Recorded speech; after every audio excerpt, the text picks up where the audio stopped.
just want to let everybody know, if you're listening to this podcast, hopefully you are on www.wrestle-talk.com. That is the official website of Weekend Wrestle Talk. Go over there in the top right corner. You'll see links to our Facebook, to our Twitter, to our YouTube, all different social channels. Get on there. Give us some feedback. We'd love to hear from you. It's time for The Rock to know his role and shut his mouth. Oh, God.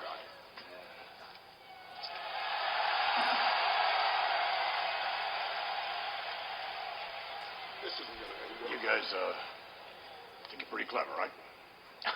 I think he's clever. I think I'm clever. Yeah. But if you mean what just happened to Rock with the Shield, no, we had nothing to do with that. Do you have anything to do with that? No, sir. No. I promise you. But I'm clever. Let me put it another way. You both are real clever, that's all well and good. But if you're clever enough that somehow the Shield gets involved in your match at the Royal Rumble, I'll be clever enough to take some severe consequences. Wait. Consequences? Consequences? Yeah. Vince, you're going to try to penalize me for something I had nothing to do with? I was in a skybox. Everybody's intelligent. Please. Sir, Mr. Chairman, we've all had a very long day. The flight to the West Coast and everything. Perhaps cooler heads could prevail. I mean, think about this, if you will. I submit to you that the Shield has not just interfered in CM Punk's matches. The Shield has attacked Randy Orton. The Shield has attacked Team Hell No. The Shield has attacked Ryback. Sheamus. The Shield has the Shield attacked Sheamus. I mean, there's no evidence against CM Punk. Not one shred of evidence. Come on, Mr. McMahon. Well, I'm going to find no evidence, okay? But if I do find it, or if in fact Punk interferes in this matchup at the Royal Rumble, then the severe consequences I'm talking about is stripping you of the WWE Championship.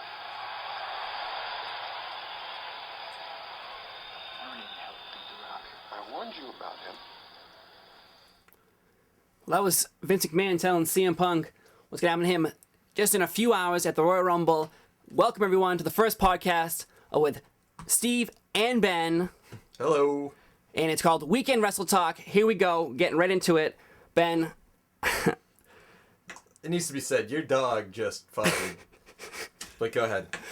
Ben, The Rock, CM Punk, The Shield, Paul Heyman, and Vince McMahon. All these elements, the Royal Rumble is a few hours away. What's actually going to happen? Is The Rock going to pull it off? Or is CM Punk somehow going to cheat? Well, I mean, I think it's probably most likely that CM Punk is going to retain the belt. I would think. When you spend all this time, you put it on him for longer than a year. He's got a lot of heat going right now. It'd be kind of weird for The Rock to just come in and kind of take the rug out from underneath him. I think we all expect The Rock to fight John Cena at WrestleMania, and I don't think he needs to have the belt in order to sell that match. Right. I agree. It's just a lot of things happen. I read a lot of the dirt sheets. I don't think they call them the dirt sheets anymore, but I still read them, and it's always about how the wrestlers always get pissed off when The Rock or Brock Lesnar or Chris Jericho or any star who has been around for a long time, but they've earned the respect to come back and show up whenever they want, because when they do show up, ratings. And I don't want The Rock to beat CM Punk, but if The Rock wins the world title, suddenly you have all these people who stop watching wrestling who are like, wait a minute, The Rock's back in wrestling? He's the world champion? And then they watch. They buy the t-shirts. They buy the magazines. And I don't like to look at wrestling that way, but that's the way Vince McMahon looks at it, and he's saying, damn, look, I'm going to get a lot of money out of The Rock. No, you're absolutely right. I mean, whatever The Rock touches turns to gold. I mean, when he was in the WWE, it was pretty much at its peak. Anything he said, no matter how ridiculous, no matter if it made any sense, you'd slap it on a t-shirt and it makes money. And now after he's left wrestling, he's revitalizing franchises. I mean, that last Fast and the Furious movie was actually worth watching. That's true. Because The Rock was in it. And now I guess he's going to do G.I. Joe, too. So definitely having The Rock on TV is good for business. But does he need the world title in order to make it worth watching? No, but I want to go back to what you just said about how he can say anything and and it'll be turned to gold, because there's this thing in wrestling. Everyone's against bullying. Don't bully children. Don't bully anyone. And they even have a slogan, like, "Be the star," like the company they started. But they don't want you to know they started the company, but they did. Be a star. Okay. And it's about not bullying. But The Rock's out there calling Paul Heyman, I think it was Twinkie Tits. Yes, I wrote that down. Yeah. You did say Twinkie Tits. So how the hell am I supposed to be sitting there watching it, and I see a commercial for Be a Star, and it's clearly telling me, do you know what? Don't pick on people. If you're different, you're fat, you're small, you're tall, it doesn't matter. Don't make fun of me. But yet The Rock's out there just laying down insults left and right. He was singing songs talking about Paul Heyman's nutsack. I mean... And why is he so concerned with Paul Heyman's nutsack? Well, I mean, The Rock's always had some kind of weird fetishes. That whole shoving things up people's asses. Yeah. But yeah, I mean, and it's funny to watch The Rock, who comes out, the place goes wild, anything he says, everyone reacts to, and then you see someone like John Cena. Yeah. Who's trying as hard as he can. Like his promo on Raw, he actually had some pretty good jokes in there. Bombed. Yeah. Nobody cares. Nobody awful. reacts. I mean, The Rock could literally come out and read the phone book. He could read your address and then they'd slap it on a t-shirt and it would sell. John Cena could come out and do Carlin's greatest hits, and no one's gonna laugh. I don't get it. I don't think he's funny, but I can see the humor in his jokes. It's just, I don't know, there's something about him right. I don't like. Like, I can see the humor too, but like, it's like when you're watching a show and you're not laughing out loud, but you're saying over and over, "That's funny." Exactly. And you're like, oh, that was his whole promo. He's talking about the girl doing the downward facing dog, and I don't know, he's saying his name was like, his name on Call of Duty was skid mark something. Yes. That wasn't really that funny, yes. And it's not like he's not selling it. He is. Like, he's really engaged and he wants to make his promos work. They just that Call of Duty joke pissed me off, because he was pretty much just being like, what do these people probably do? Connect with the kids. He could have been like, "Hey, I'm John Cena, cartoons, oh, I'm like, yeah, John Cena, I love you because you also like cartoons." Yeah, he made some other kind of weird, obscure reference too, and I think when he was talking about the fat kid or whatever. Yeah. Waking up with blow-up dolls. He made some other obscure reference. There you go. Right back to Be a Star. Right. It all comes back to, I don't understand how there are commercials about not bullying, but then you have your main stars out there picking on the crowd. Well, I mean, that's wrestling. That's what wrestling is, and that's what makes me so angry when it's be a star. Don't pick on people. But yet each wrestler makes fun of the other person. Well, maybe there's a certain age you need to hit, or then it's okay to make fun of each other. But when you're a kid, it's called bullying. I mean, that's a whole nother topic that we can talk about at a different time. My God. But anyways, back to where we originally were at. CM Punk taking on The Rock. Vince McMahon said in that clip, if the Shield, he didn't really specify, he only said the Shield, if they get involved, you'll be stripped of the world title. Lately, there's a wrestler I love. I watch his YouTube video every single time it's on. Brad Maddox Experience. You should watch it, everybody, and listen to this podcast. But Brad Maddox, he is not officially part of the Shield. He's not officially part of the Paul Heyman, the CM Punk. He's never really come out and said anything. It just looks like there's a deal happening between Paul Heyman and Brad Maddox, and that's where I see the Royal Rumble somehow going to, where The Rock gets screwed, which I hope he does, because I love CM Punk. And he's going to go on and get screwed by Brad Maddox, but will Brad Maddox get fired? Will he still get stripped? Well, that could lead into WrestleMania, where it's like the world title gets stripped and suddenly we have to have, maybe it's the Elimination Chamber. The title is up for grabs in this match, but what do you think, Ben, about Brad Maddox? I think it's a solid theory. I mean, definitely, if you look at the exact words that Vince McMahon used, he did say the Shield. Yep. So it's definitely not out of the question. Interesting you said, though, would Brad Maddox get fired? Is he even officially on the roster? You know what? He's been wrestling in matches to get a contract, so technically he's not even an employee. Right, he comes through the crowd. Right, if I came through the crowd, I think I get tasered. Yeah, exactly. Yeah, no, that's a little suspension of disbelief there. Yes. Yeah, I definitely agree with you that it's not likely that the CM Punk Rock match is going to end cleanly. Because I just think that, like we were saying before, if either one of them loses, it's kind of bad for business. You want them both coming in strong, going into the road to WrestleMania, because it's not likely that they're going to fight each other. So you want to make sure that they're still big enough that they can sell the matches that they're actually going to be in. Right, and like so far, again, the dirt sheets. If you don't want spoiler, the rumor is online, The Rock will win the world title. The rumored matches at WrestleMania are The Rock taking on John Cena. Of course, last year's slogan, once in a lifetime. So this year, somehow, it's once in a lifetime, too. We all died and came back. Yeah, apparently. And then CM Punk will try to defeat The Undertaker with the streak on the line, of course. But I'm really hoping the possibilities of The Rock gets screwed at Royal Rumble, and then we head into WrestleMania with CM Punk as a champion on his own streak, as being a champion for 400 and somewhat days at that point in time, against The Undertaker's streak, which makes it even better, because if CM Punk, say he pulls off beating The Undertaker, well, oh my God, he's set for life. Never gonna happen. I don't want it to happen, Ben. It's never gonna happen. But I'm just saying it could happen. If it did happen, I know we're supposed to be talking about the Royal Rumble, but if The Undertaker ever loses and they take that streak away from him, I think it's just a travesty. He's just an old man. I mean, unless he went to Vince and said, you know what, I want to lose to this guy. Right. Which really kind of isn't out of the question, because they say Undertaker's a really good locker room guy and stand-up guy. But, I mean, the guy has been at the top for so long, and he's done so much for this company, and really hasn't had a long title reign in the past. The one thing he does have is the streak, and no one else has it, and no one else ever will. True. And I think that's a cool, special thing, and I think The Undertaker deserves it. I agree. And then, do you think The Undertaker could be possibly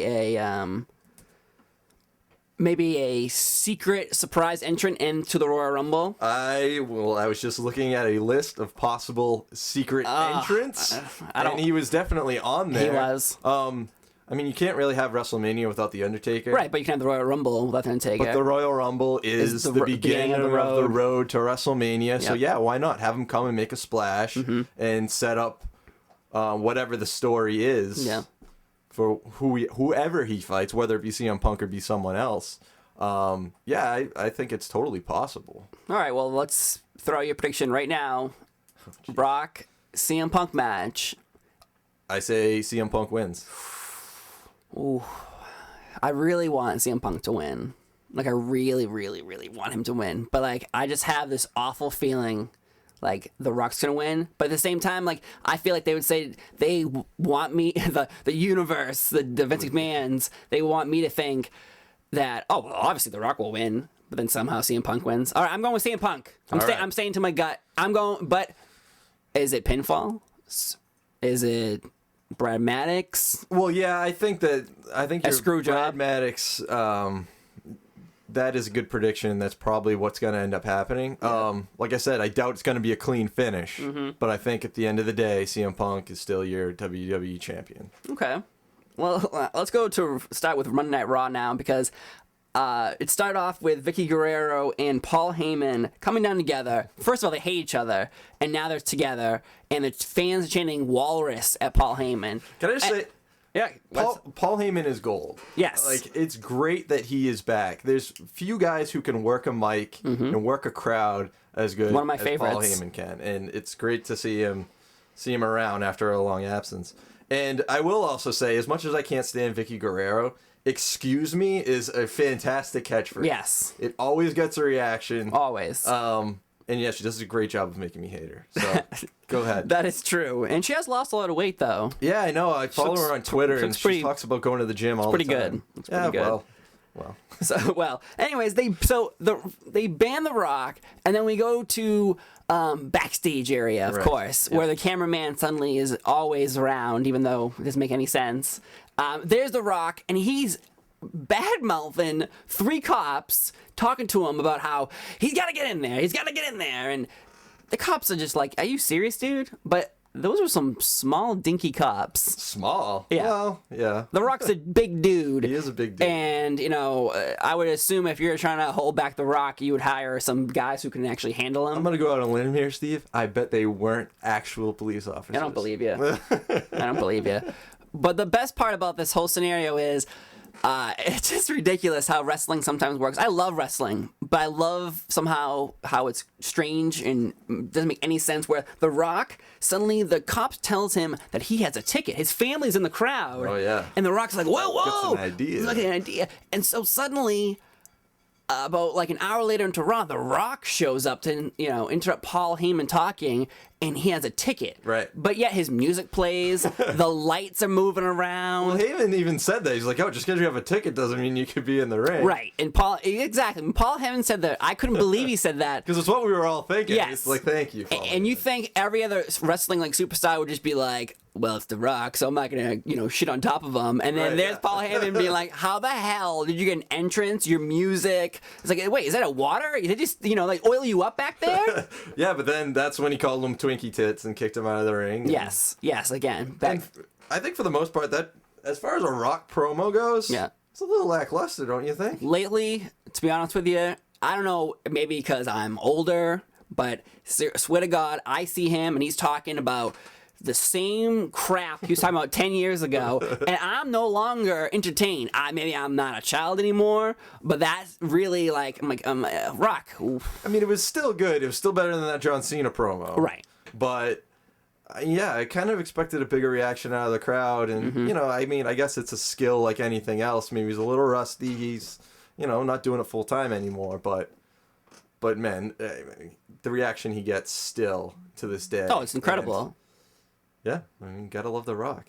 And so and then during that whole point in time, so Paul Heyman, he gets, kicked out of the ring by The Rock, and The Rock's just crapping on top of CM Punk, and it does, if you smell what Rock's cooking, the lights go out. Yep. Oh, man, I had two ideas. One, The Undertaker's going to come in and beat the crap out of The Rock. That would have been something. But my God, brought a smile to my face when I saw the Shield show up and they just beat the crap out of him. It wasn't even like they weren't being light on him either. Sometimes you see wrestlers who are like, oh, I'll just tap you. You can beat me up. My God, they kicked him in the chest, got 1,000 times in the corner. They picked him up. He was bleeding. Yep.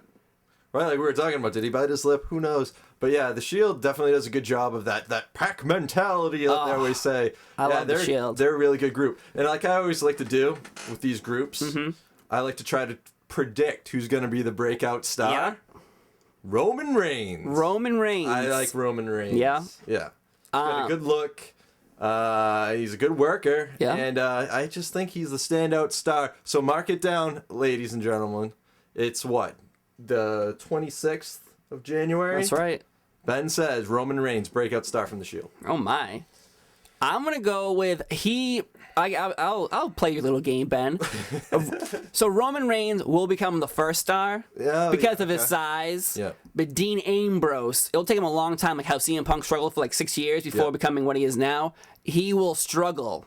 But when he gets to the top, my God, it's going to be like, what the hell are we thinking for the past 6 years? Well, he'll probably have some crappy gimmick in 3 years. Like maybe he'll hear, I don't know, hear head, mannequin head, or friggin' hear voices in his head. Like something ridiculous for a little while, and then somehow he'll explode and be like, oh, thank God. Yeah, I could see that for sure. But left in the dust will probably be Seth Rollins. Yeah, I mean, he looks like every other high flyer white dude with weird hair. He reminds me of the Hardy Boys when they first showed up. You're like, you're impressive. But once someone puts a spotlight on you, they're going to notice all your negatives, not your positives. He works well in the group, though. Oh, right. Oh, the group's great. Yeah, the group is great. I was in love with the Nexus when it first showed up, but they had too many guys. Yeah. How the hell are you going to beat 8 people? Somehow they did, because John Cena, Superman. Yeah. But with the Shield, you got 3 guys, and it's not like they're showing up and beating you up. They're holding your legs first, and then the other guy's beating the crap out of the top of your head. It's not anything like we've seen before. It's malicious. Yeah. I mean, the guys definitely seem like they have some years under their belt, and, they're really trying to make it more believable than sometimes you see. I mean, the gimmick's not all that original. A group of guys who, is kind of playing by their own rules and beating up the major guys. I mean, you've seen it a million times. But, yeah, there's something about them with their get-up, I don't want to say terrorists, but, militant.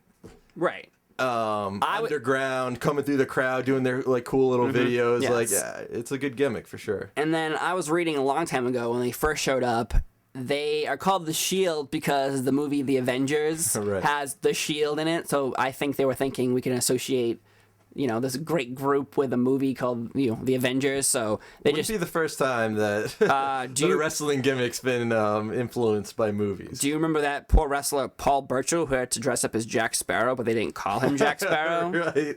Like, hey, pirate movies are really in right now. You know what we should do is dress as a pirate. Well, remember the zombie from when ECW was on Sci-Fi? You know what's funny? There were vampires in WWE before vampires were cool, like Gangrel, or even What was Kevin his name? Thorne. Kevin Thorne, of course. But when suddenly when vampires are actually really went to popular, Fight Club, Steve. They went to Fight they Club. weren't vampires. They went to. My God. The gimmicks on ECW. Well, that's a different topic for another time. I know. I'll bring it up right now. ECW, when it first came back, was the strangest thing in the world. I loved it, but my God, Joey Styles had like a catchphrase for every single person. Well, yeah, he was trying to sell each wrestler every time you watched it, and he had these like stock descriptions of the Big Show, 7 feet tall, 500 pounds. You really have to see him live in order to appreciate his size. Every single week. You know what? Speaking of the Big Show, let's move on to another Royal Rumble match.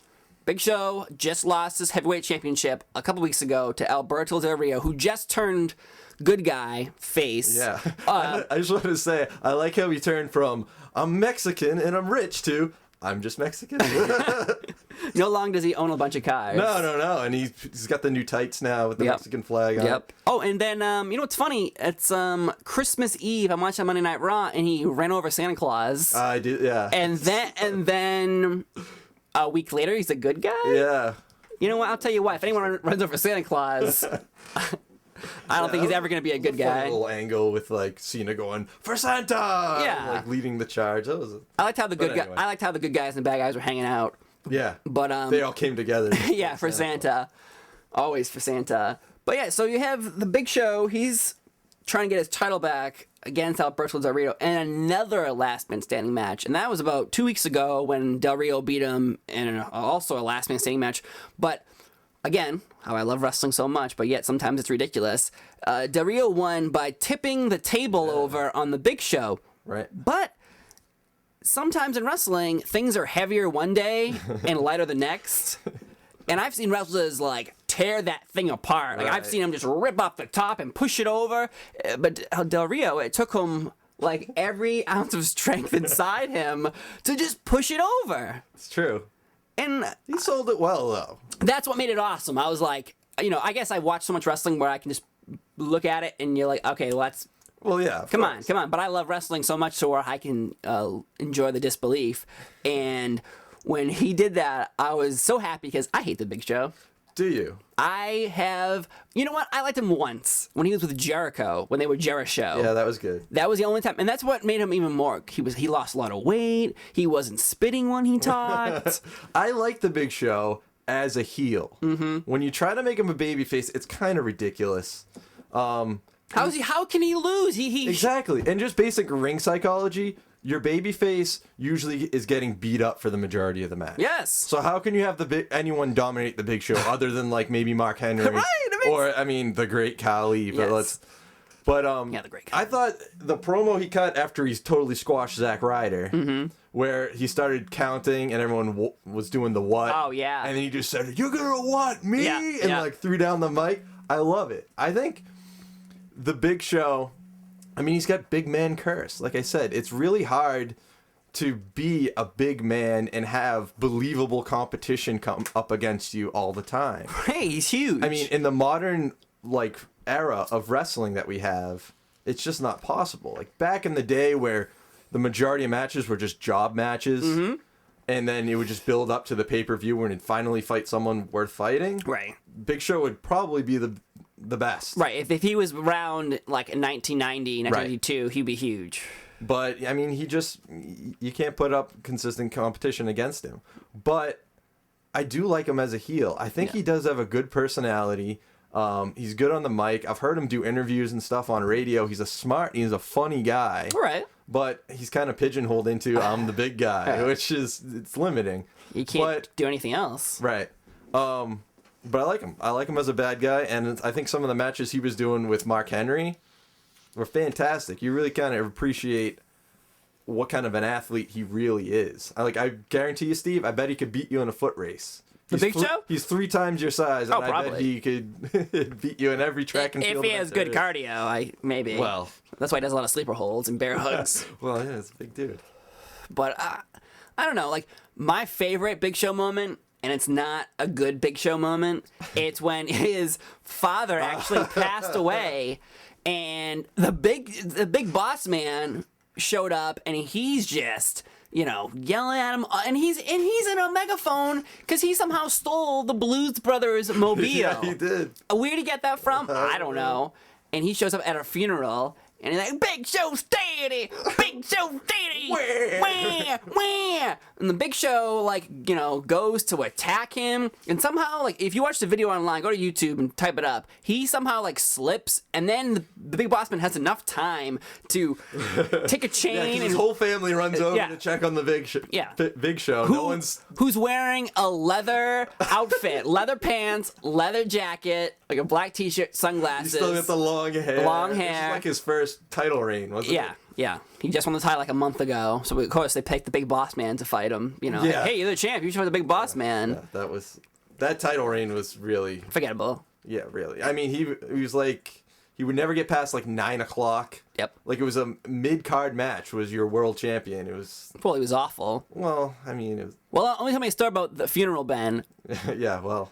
Yeah, the best part's the best part, yeah. So the Big Boss Man hooks a chain to the casket, and then suddenly decides to drive away with this dead corpse inside this thing, and then the Big Show jumps on top of it, and he's riding it down the friggin' street, and then he rolls off it. He just lets go. He just lets go. He doesn't care apparently about his father. And the Big Boss Man, I can't recall what happens next, but I think he just drives away with a dead body inside a casket, and then it cuts to black, and we're back with a match between Marvis Mark-Mero and Goldust. Yeah, that's nice 99 for you. That is one of the greatest moments. Not even just Big Show moments. That's one of my favorite moments of all time. That video is hilarious. If I could recreate that, I would. I just don't have the money for a casket or a leather suit. So true. So true. Man. Well, let's get back to serious talk, though. Big Show, Del Rio, last man standing, heavyweight championship. Who's going to win? I'll give you a little insight, though, Ben. I was reading online, again, the dirt sheets. Okay. That Del Rio, only reason he became champion was because the Big Show's contract's coming up.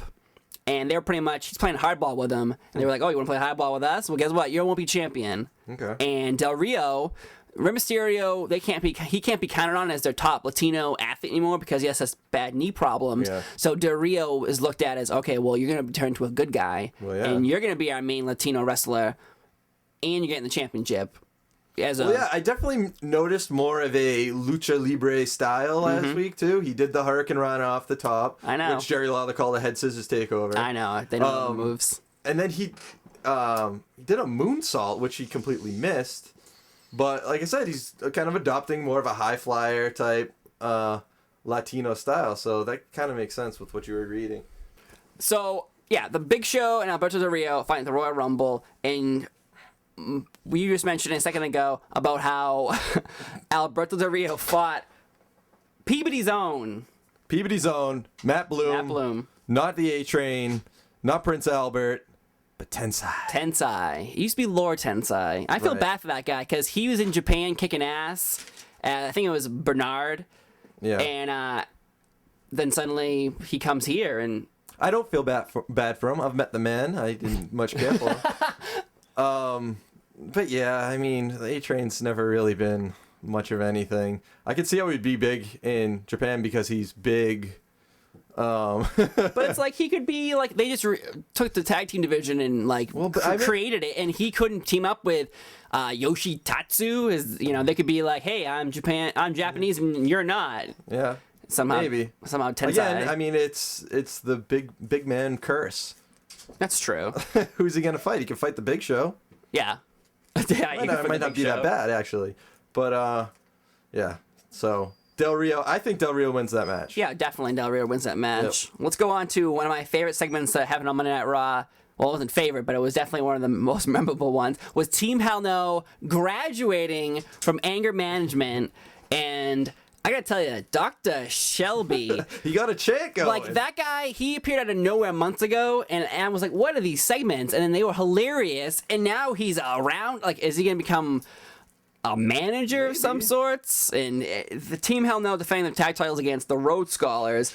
And what do you think of the Rhodes Scholars, Ben? Because Cody Rhodes... his mustache is more popular than him. Well, you know what? Back to when we were talking about predicting the breakout star. Yeah. I predicted that Cody Rhodes would be bigger than Ted DiBiase. That's true. You did. And it's pretty much come true. That is true. It did happen. So I do have a track record for these things. Yeah. I like the Rhodes Scholars. Yeah. I think they have a pretty good gimmick going, but I think Team Hell No is pretty much an unstoppable force at this time. Everyone loves seeing them on TV. I thought that whole graduation segment... I thought it was hilarious. Right, me too. When he was getting everyone to hug, like everyone was engaged. Actually, everyone was hugging. Yeah, it was great. I mean, John Cena wishes he could get that kind of crowd engagement. I imagine if John Cena had that segment. Yeah, so I think Team Hell No rolls over him pretty easily, actually. I hope so. Like, I get nervous when these things happen because they've been fighting a lot lately, and it's like, Team Hell No, they're good. If they lost the titles, they wouldn't be a tag team anymore. Like, one of them would turn bad on the other one. Maybe you could have them lose, and then, they're getting mad at each other like they always do, and then, they can challenge back for it at WrestleMania, and then they become champions again. I would hope so. Like, I just have this gut feeling it happens to every tag team champion, where it's like, so it's like thrown together. It's always thrown together, and then suddenly... Well, Kane already did this with X-Pac. Yeah, and the Hurricane, Rob Van Dam. Yep. He's done it with everybody. It's just they always seem to get to the point where it's like, oh, we're tag team champions. They lose, and then one of them turns on the other. Yeah. Always. Well, yeah, I mean... And then they never tag team again, and everyone's like, oh, really, I want Team Hell No back, but all we get is, like, I don't want bad Kane. Yeah. Like, bad Daniel Bryan, I guess, would be okay with the, his giant scary beard and his goat face and all that stuff, but... I don't know. I really don't want them to lose. I think Team Rhodes Scholars does need to win though, because they've been losing way too much to these guys over and over and over again. I don't know. What do you think about that? I think like I said, I think it's a good point. And maybe just to freshen up the storyline a little bit, they could win. Mm-hmm. And again, like I said, on the road to WrestleMania, they could cross paths a few more times before finally they get the rematch. Team Hell No wins. Right, I hope so. I'm gonna go with my prediction. Team Hell No wins. Okay, I agree. All right, good. If you didn't agree, I'd punch you in the face. But all right, well now we're gonna go on to one of my favorite brand new wrestlers. He's been around for about 6 months now, maybe even 8. Antonio Cesaro. He is defending his United States title against The Miz on the YouTube pre-show. And I gotta tell you, I don't like these YouTube pre-shows because I'm paying hard-earned money for the Royal Rumble already. I would rather have more matches. I don't care who it is. Right. Tensai can wrestle if he wants to. Well, I mean, I think Cesaro versus Miz is going to be a good match. Oh, I agree, but I'm biased because I used to love The Miz, and then he turned good guy, and now he's trying to be Ric Flair. Yeah. No, I think The Miz is pretty stale. Yeah. At this point. I mean, him getting the figure 4 or whatever, that's pretty interesting, but I don't see him really getting back to main eventing WrestleMania status. No way. I don't even know how that happened. I feel like someone tell me a cruel joke. Well, obviously people like him.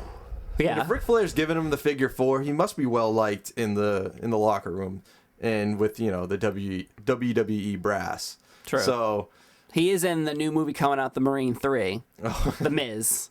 So I assume that's why they turned him face, because they don't want a bad guy trying to promote a movie. This is breaking news to Bennett. I don't think he knew they were making a Marine 3. No, I had no idea. I bet Marine 2 is your favorite. Do you know who's in that one? Is that Randy Orton? No. No, why would he was discharged. No, I know who it is. It's Mr. Kennedy? Yes. Who's now what in TNA? Mr. Anderson.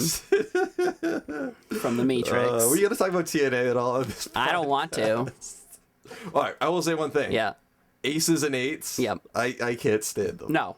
And I can't stand their name. And then the way that Mike Tenay, was it Mike Tenay? Yeah, Mike Tenay. He's always like, "Oh, aces and eights." Oh, just the way he says it just bothers me. I don't ever watch TNA that much anymore. I used to order every single pay-per-view when it was on Wednesdays from 8 to 10 o'clock in a barn in Tennessee. And then I moved to Florida and I went to Impact all the time, and it just got stale being there live, and I just don't want to talk about it. Yeah, I mean, the wrestling is good. Yeah. But that's not really all it has. And, you know, contrary to popular belief, wrestling is only half of the equation when watching sports entertainment. Right. You know, they just don't have the characters, they don't have the personalities to really make anything worth watching. And then, so, bring it back to the U.S. title for a second. Antonio, that guy, his finisher, the neutralizer, he's done that to the Great Khali, Brodus Clay, Ryback. Like, I can't believe he can lift those people up. He's a beast. Antonio Cesaro! The way he does that deadlift, gut wrench Yes. suplex is pretty impressive, too. I mean, the guy obviously looks like he's in very good shape. So, yeah, it's pretty cool to watch him throw guys around, and, you know, it's believable, and it's impressive. I like Cesaro a lot. Like I was saying before we came on, I think that the WWE has a very strong mid-card with guys like him, Wade Barrett.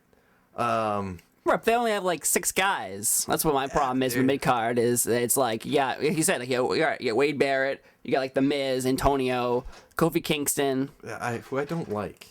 He needs something. I don't know what. Like, maybe like a Shelton girlfriend. Benjamin. Yeah. Very athletic, and his matches are genuinely good.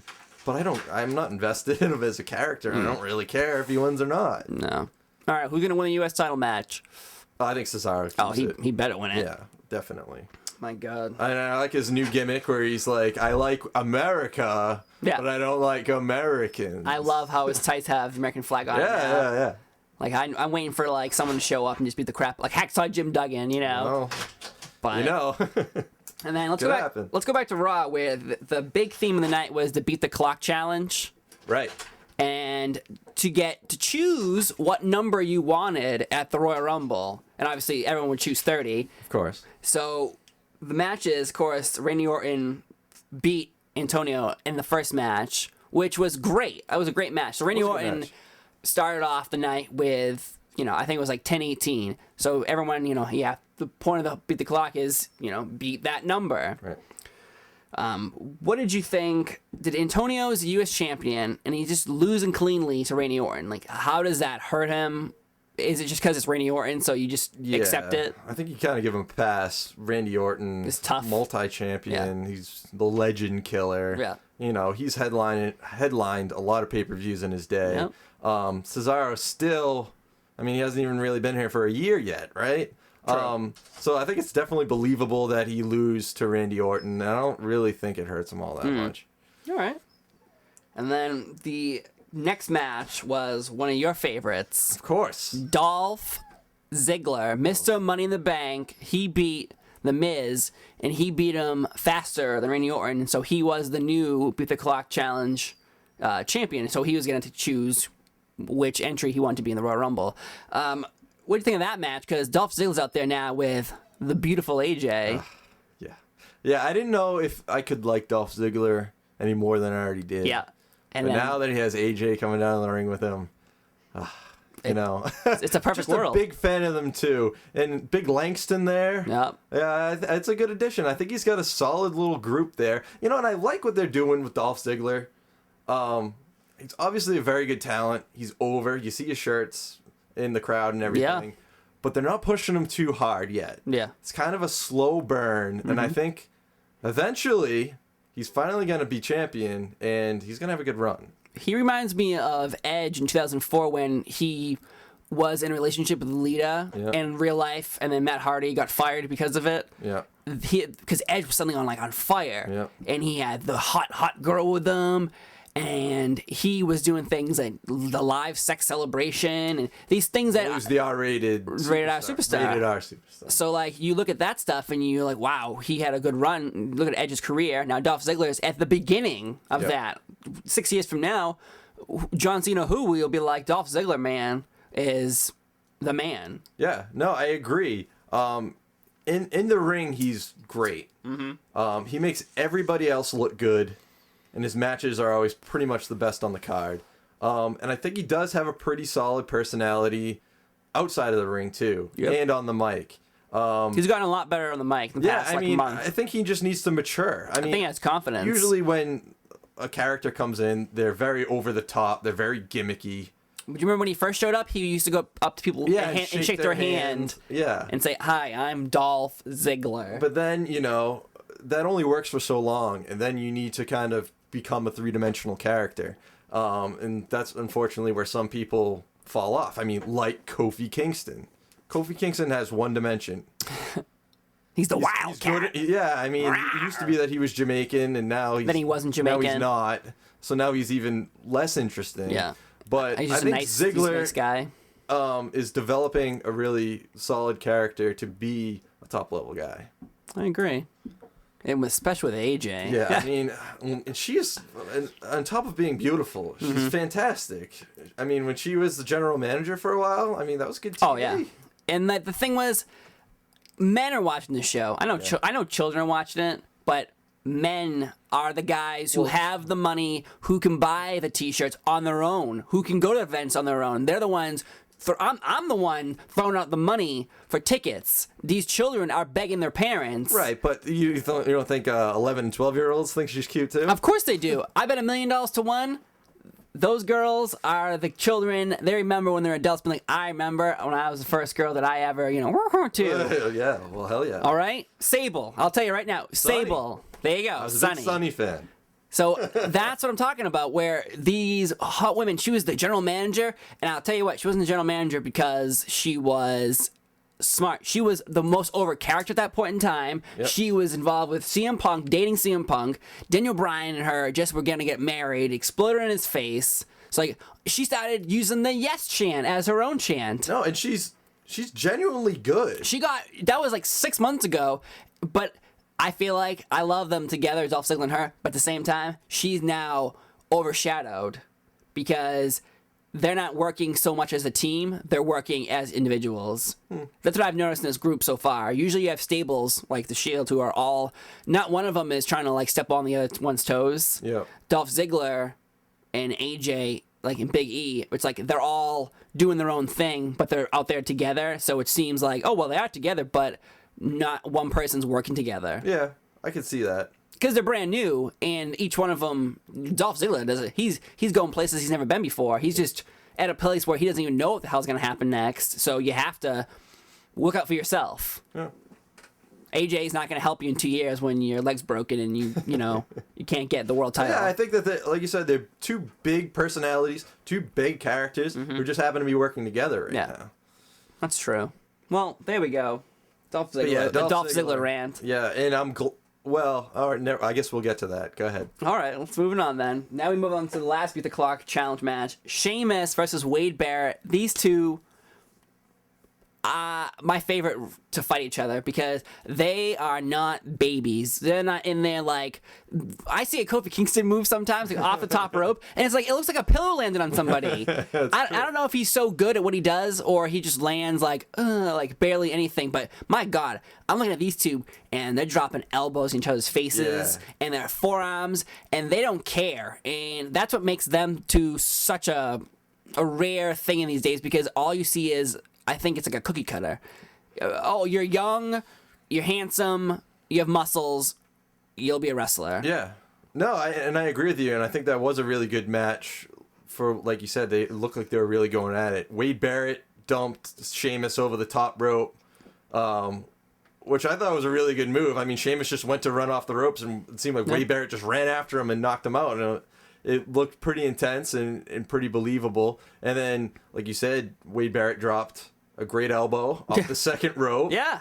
and also kicked Sheamus in the face pretty damn hard. Right, and like he must be thinking, oh my god, like I would be thinking in these matches I'm gonna like kind of puss out so I don't get my ass kicked by. I mean, as you should. Yeah. I mean, it's your livelihood. You're trying to hurt each other. And the frequency of which these guys wrestle, Yeah. I mean, it's not surprising that sometimes they Full throttle. they lighten up a little bit. Full throttle. But when Sheamus, that move when he wraps your arms around the top rope and he just pounds on your chest 10 times, dude, like he's not even being nice about it. And like each, come on, he's Steve. trying to win, Of but course. each time he hits him, it's like. Dude, like we're gonna be hanging out later. Stop. That's what I'd be thinking. But maybe not. Hey, we're gonna have a beer later. Stop, hitting me. Well, it's like chops, man. Those things my hurt, God. and they hurt for days. My God. So this match, these two are just beating the crap out of each other, and then Dolph Ziggler comes out because I think he realizes now, well, if Sheamus can beat my match, well then I don't get to pick what number I want to be in the Royal Rumble. And what a great way to distract too. Well, Just have AJ run in. AJ run give her in. that little look. Yeah, I'd be distracted too. I think I would be too. Yeah. And so just chaos ensues. Sheamus hits the broad kick. But too late. That's right, sir. Just a little too late. Dolph Ziggler gets to choose what number he wants to be in the Royal Rumble. Well, that's what everyone at home thought, and that's what I thought. But we get to the back, and there it is, Vicky Guerrero. Sometimes a good guy, sometimes a bad guy. Good guy this time against Dolph Ziggler, talking about how he only gets to choose which number, 1 or 2. Right. So everyone at home who put in all their Well, I guess all people their at home time. are supposed to be happy, right? And actually, being a Dolph Ziggler fan, Yeah. I was happy with that. Me too, but Because Dolph Ziggler is going to be in that match. number 1 the whole time. He'll probably be there till the end. Yeah, he'll be the final 4 definitely. Yeah. So That's yeah, true. I'm happy about that. That's gonna be- more Dolph Ziggler on TV is good news for me. My God, now that And, we and if AJ somehow Gets can involved. interject herself into the match, it'll just make it that much that's better. true, because number 1, he can go for about an hour on screen, bumping like crazy, doing his thing, showing off, stealing the show That's right. for an entire hour. And the thing is, when he gets thrown out, people are gonna be pretty pissed off. The crowd will boo the crap out of whoever does it. Yeah, but like you were saying, and you bring up a good point, he bumps unbelievable. Right. That's why they put him at number 1, probably. Exactly. And unfortunately, that's probably going to be to his detriment in the long run. But That's why I can't. it's also kind of a good thing though, because even if he does lose, people like him. Especially people like us who, are longtime fans. Mm-hmm. We're not just loving the biggest baby face. Right. We appreciate good wrestling and a good character. Mm-hmm. They love Dolph Ziggler. And if he loses, as long as he puts on a good match, they're gonna keep that's true. They're gonna keep buying his merch. But eventually, if he keeps doing good, having the best matches and then not getting rewarded, eventually he's gonna be pretty pissed off. Yeah, I know. And the time's coming. Mm-hmm. I'd like to see him win a world title at WrestleMania. That would be I mean, pretty he cool. still is Mr. Money in the Bank. That's true. That's And true. what I would like to see, Yeah.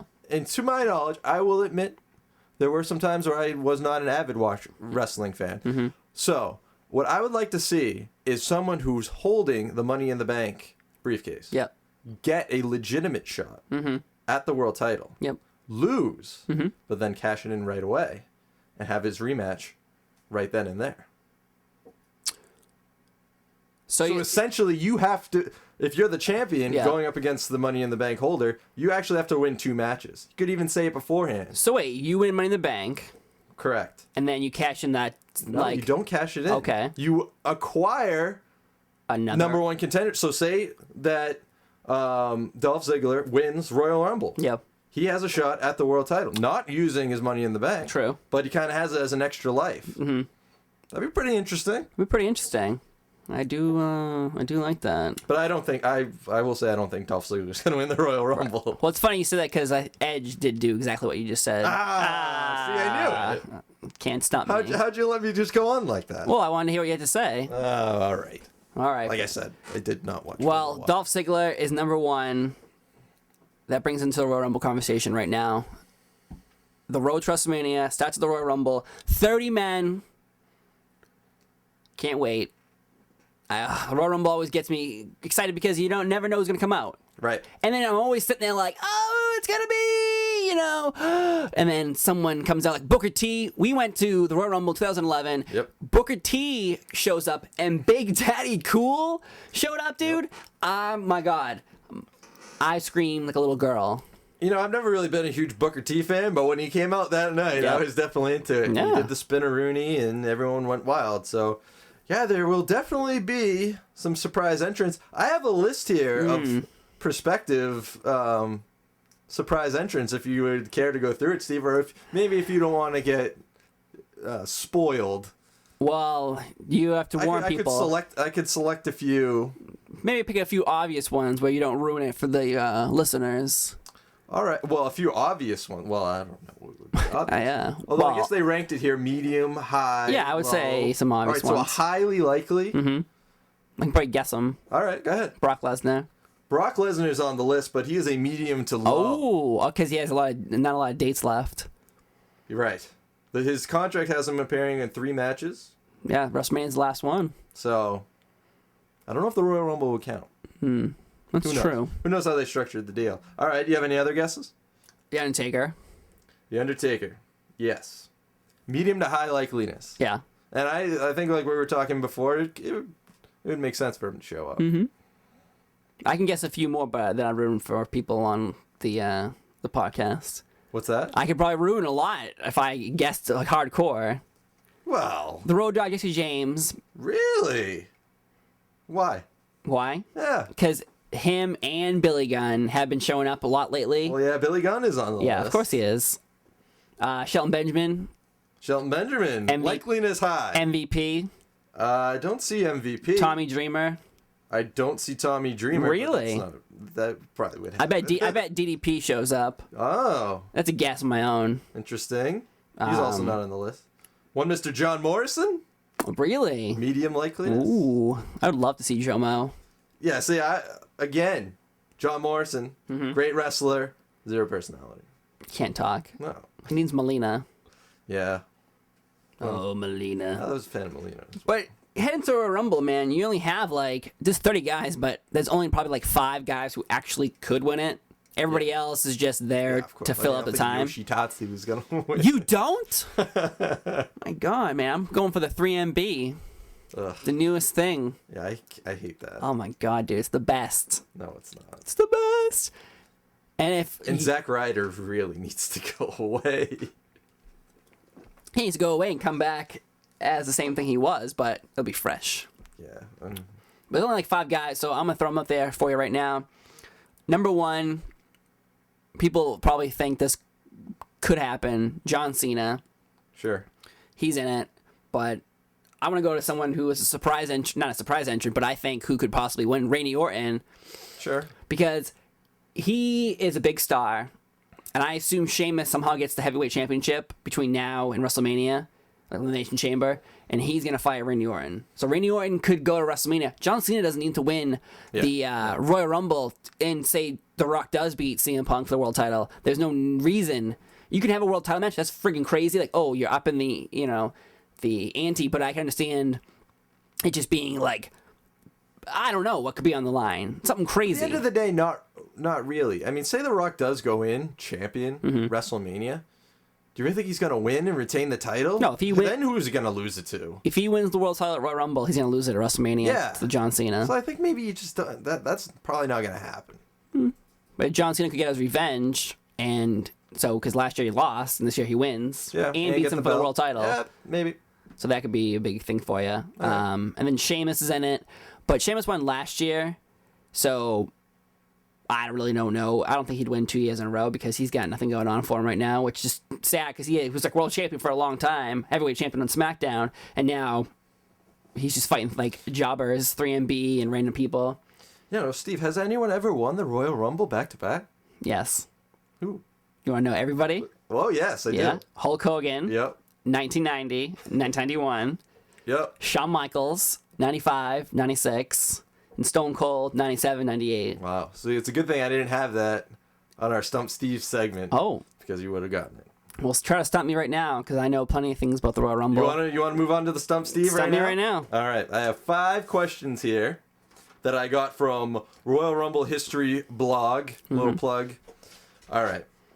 Number 1. The record for the most uninterrupted consecutive eliminations is... This isn't the question, but I just want to know if you know. I want to go probably with Diesel. No. Or is it Kane? How many people? Oh, in a row? Yeah, uninterrupted. Oh, I would say 9. Then I'm going to go with Diesel. It's actually 7. Oh, And there are 6 superstars that have accomplished it. really? One of them being Diesel. Yeah. So we'll give you that All one. right. There's 5 more. How many can you name? Kane. Kane. Shawn Michaels. Shawn Michaels isn't on the list. No, Shawn Michaels. Hulk Hogan. Hulk Hogan. You have 3 more. My God, that's a hard one. That's a good question. I don't know. Stone Cold Steve Austin. Oh my Lord. These aren't, well, 2 out of 3 aren't really, they're big Yeah. stars, but not big stars. Oh, so like, my God, you stumped me, dude. You stumped me. Well, 3 out of 6 isn't bad. Yeah, that's not All right, bad. so left is Rikishi, Oh, all right, 2000. the Great Khali. Okay. And then there is one more who is still a very big star. Still a big star. Triple H. No, CM Punk. Oh my Lord, I'm doing terrible. All right, no, not so bad. That was a tough one. Okay, which superstar holds the record for finishing the Royal Rumble as runner-up the most times without ever winning? Without ever winning. Yes. Wow, that's a good one. Without ever winning, because I was gonna say the only person who keeps losing is Triple H, like every year, but without ever winning, He finished in 2nd place. right? But he never won. Never won. Wow, that's a good one. All right, I'll give you the decade that he did it in. All right, The 2000s. 2000s. Wow, dude, you're good. And I can give you who he lost to. Oh, who did he lose to? He lost to The Rock. Big Show. Yes. Big Show lost to The Rock in 2000 and Chris Benoit in 2004. Mm-hmm. I told you these were tough. Wow, Steve. these are really tough. I told you they were tough. I gotta go home, like study. Maybe you get this one. There are 2 superstars who have competed in the Royal Rumble match in 4 different decades. Mm-hmm. Name them. 2 superstars. 4 different decades. Only 2 superstars have done it. Only 2. Shawn Michaels. Shawn Michaels is one. My God. The other one we mentioned earlier My God, dude. as a potential. Undertaker. No. No. We said he might interfere in the U.S. title match. My God, dude. No, it was a long shot. We were just joking You around. stumped me. You're good. Hacksaw Jim Duggan. Oh my Lord. The first ever winner of the Royal Rumble. All right. Oh, so this one's hard too, and you're probably not getting. Wow, you're good. Who holds the record for the most Royal Rumble appearances without ever eliminating anybody? Jesus Christ, dude. Again, we mentioned him earlier in the podcast. Oh my God. And he wrestled on Raw You wrestled on Raw. and lost. Where the hell's my sheet? Oh my Lord, dude. You're good. My God. The Rock? No. No, he didn't wrestle on Raw. Matty Blue. Oh my God, Albert? Albert, the hip hop hippo, or Lord Tensai. My God, you're good. All right, this one I think you're gonna get. All right. Who is the only Royal Rumble winner to voluntarily give up the right to challenge for the title at WrestleMania? Vince McMahon? Vince McMahon. Yeah! Hell yeah. All right, very good, Steve. Thank you so much. All right, so looks like we're coming up on the hour. That's right, sir. All right. Well, thank you everyone for enjoying the first ever Weekend Wrestle Talk podcast with Steve. And Ben.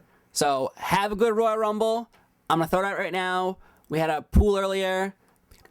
I picked number 14 out of a hat, so I have 14. Whoever is number 14, that's who I'm rooting for. So let's go John Cena. I don't want him to win, but let's go for him. All right. And I picked number 22. Oh, boy. Whoever that's going to be. I'm going to kill you, Ben, if you win. Hey, what we got on this? Nothing. All right. Have a good Royal Rumble, everybody. See you next week. Bye.